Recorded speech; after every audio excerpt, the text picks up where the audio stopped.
écoutez Votre santé, une balado-diffusion du Centre intégré universitaire de santé et de services sociaux du Centre-Ouest de l'île de Montréal.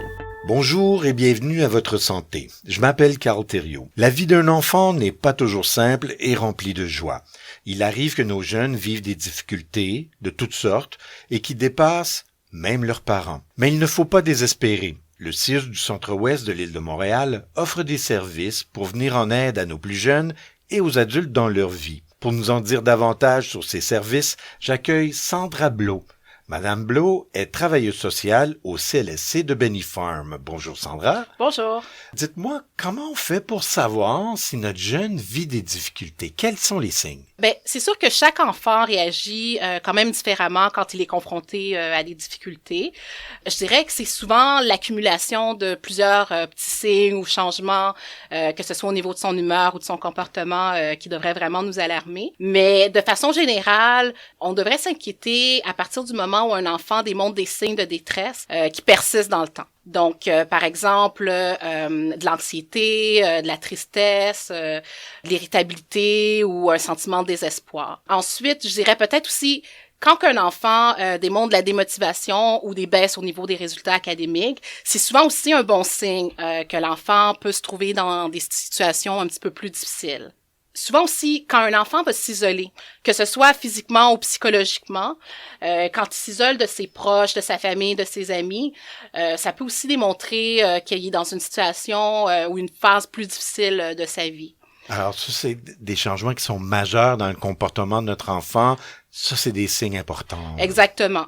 Puis peut-être aussi pour les adolescents, souvent, quand ils ont des comportements qui sont un petit peu plus risqués, souvent on va voir de la consommation d'alcool ou de drogue de façon abusive ou des changements importants au niveau de leur comportement, que ce soit au niveau du niveau d'énergie qu'ils vont démontrer, leur habitude d'alimentation, leur habitude de sommeil, les soins qui sont apportés aussi à leur apparence physique. Donc, c'est tous des signes, en fait, qui peuvent nous laisser penser que notre enfant vit des difficultés puis qu'il aurait peut-être besoin d'aide. Mais comme vous disiez, ça peut être passager comme ça peut persister dans le temps. On s'inquiète quand ça persiste dans le temps, là. Tout à fait, tout à fait. Donc, c'est sûr qu'à l'adolescence, on va voir plusieurs changements chez notre enfant. Donc, c'est pas dans tous les cas qu'il faut s'inquiéter. Mais par contre, quand effectivement ça persiste puis que ça a un impact majeur sur son fonctionnement ou sur le fonctionnement de la famille, à ce moment-là, mieux vaut consulter. Ouais. Quand il arrête ses activités préférées, des choses comme ça aussi, hein. Exactement. Ça, c'est des signes intéressants, ça. Bon, vous parliez de consulter. À quel moment exactement faut-il consulter, là? Je dirais qu'on devrait consulter ou un parent devrait consulter à partir du moment où il s'inquiète pour son enfant.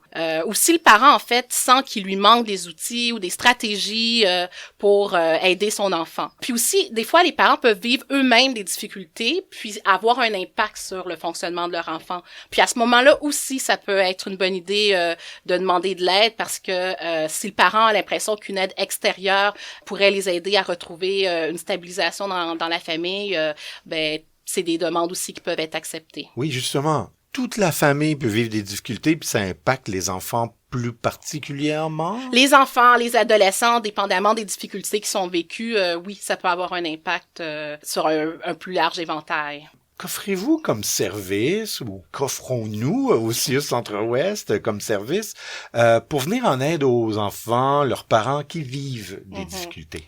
En fait, on a 2 programmes ou 2 sous-programmes majeurs pour les enfants d'âge scolaire. Donc, on a le programme Jeunes en difficulté, puis le programme Crise ado, famille enfance. D'accord. Donc, le premier, le JED, Exactement. Jeunes en difficulté, qui est pour les situations non urgentes. Là. Définissez-moi un petit peu qui va là, pour quelles raisons, qu'est-ce qu'on fait et tout ça. Là. OK. Donc, le programme Jeunes en difficulté, c'est vraiment pour les enfants de moins de 18 ans et leurs familles qui vivent des difficultés d'adaptation ou sur le plan comportemental.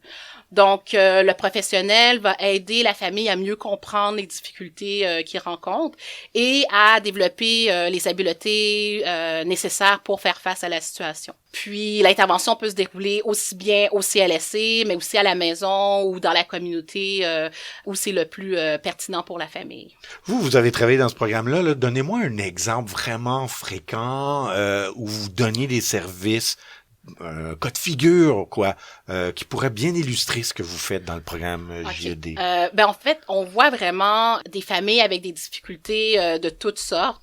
On peut, par exemple, aider des familles nouvellement immigrantes au Québec, des familles avec un manque de ressources, que ce soit au niveau financier ou au niveau matériel. Comme on parlait tout à l'heure, des enfants ou des adolescents qui ont des difficultés au niveau comportemental. Donc, on peut travailler quand même plusieurs difficultés, là, que ce soit au niveau de la discipline. Oui, c'est assez varié, là, oui. quand même. Ah oui, tout à fait. Au niveau des difficultés relationnelles entre le parent ou l'enfant, la violence conjugale, la violence familiale, les conséquences d'un divorce aussi que ça peut avoir sur les enfants ou les conséquences d'une maladie d'un membre de la famille sur un enfant. Donc, il y a toutes sortes de cas de figure. Mais vous intervenez comment? Vous faites quoi dans vos interventions auprès de ces gens-là? En fait, on peut commencer par habituellement faire une évaluation de la situation. Donc, pour bien comprendre les besoins puis les difficultés qui sont présentées. Puis par la suite, avec la famille, on va convenir d'un plan d'intervention, donc en fonction des objectifs qu'ils ont envie de travailler, puis des buts qu'ils ont envie d'atteindre au terme de l'intervention. Puis par la suite, on peut donc vraiment y aller à partir des besoins de la famille. Donc, certaines familles ont besoin tout simplement de quelques séances pour pouvoir les aider à retrouver un équilibre dans leur vie, disons, alors que d'autres familles vont avoir besoin peut-être d'un accompagnement un peu plus à moyen-long terme. Puis des fois aussi, ça peut nous arriver de faire des références ou de l'orientation vers d'autres organismes ou d'autres professionnels. Oui, d'autres expertises là, qui pourraient être requis dans ces cas-là.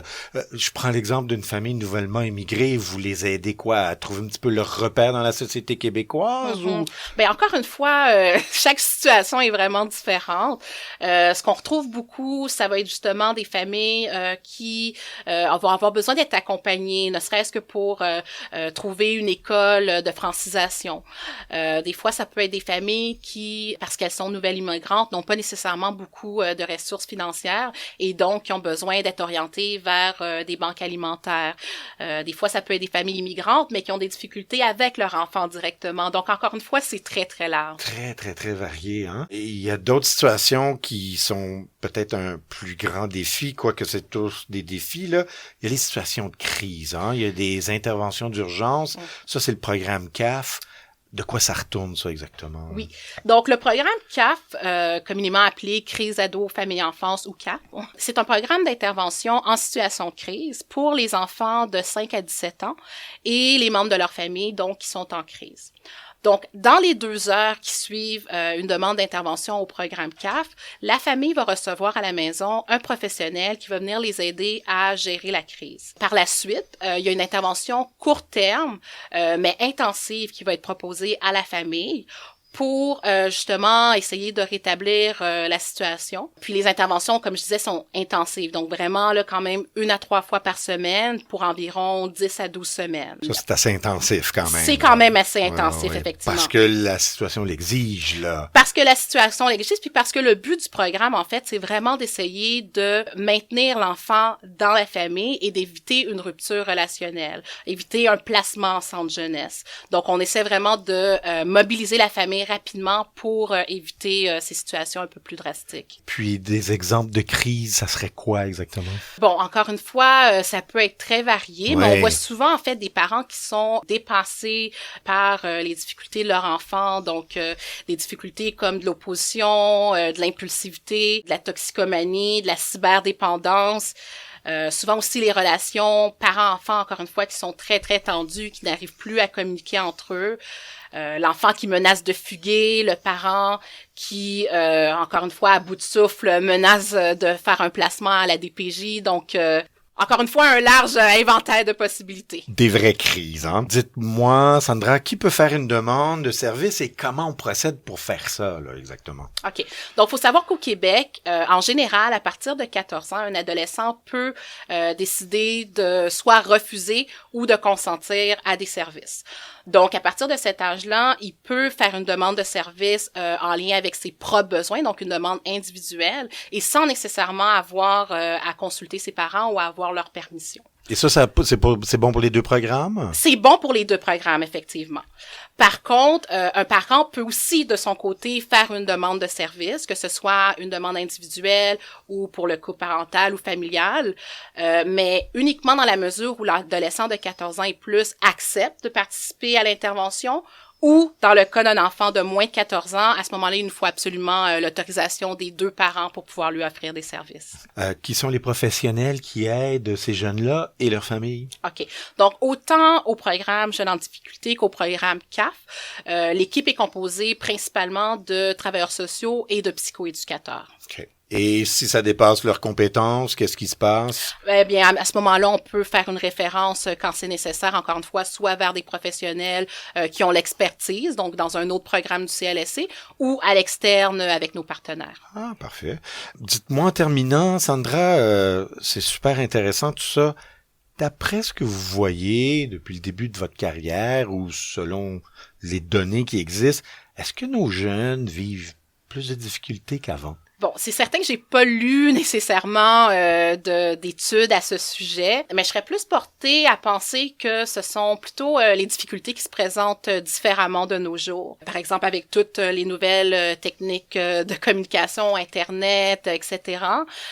Donc, je pense vraiment plus que les difficultés se présentent différemment, puis que peut-être en tant que société, on est un peu plus sensibilisé à ce genre de difficultés que les enfants et les jeunes de nos jours vivent. Intéressant. Merci beaucoup d'avoir participé à l'émission aujourd'hui. Et merci à vous. Vous venez d'entendre Sandra Blot. Madame Blot est travailleuse sociale au CLSC de Benny Farm. Si votre enfant montre des signes de difficulté dans sa vie, comme Sandra le décrivait plus tôt, on vous invite à contacter un de nos 5 CLSC, le CLSC de Côte-des-Neiges, de Parc Extension, le CLSC Métro, celui de Benny Farm ou celui de René Cassin. C'est tout pour cette semaine. Merci d'avoir été là. Pour écouter nos autres balados, allez au balado.ciuscentre-ouest.ca, balado.ciusss centre-ouest.ca. Si vous avez des suggestions à nous faire, écrivez-nous. Je m'appelle Carl Thériault. À la prochaine.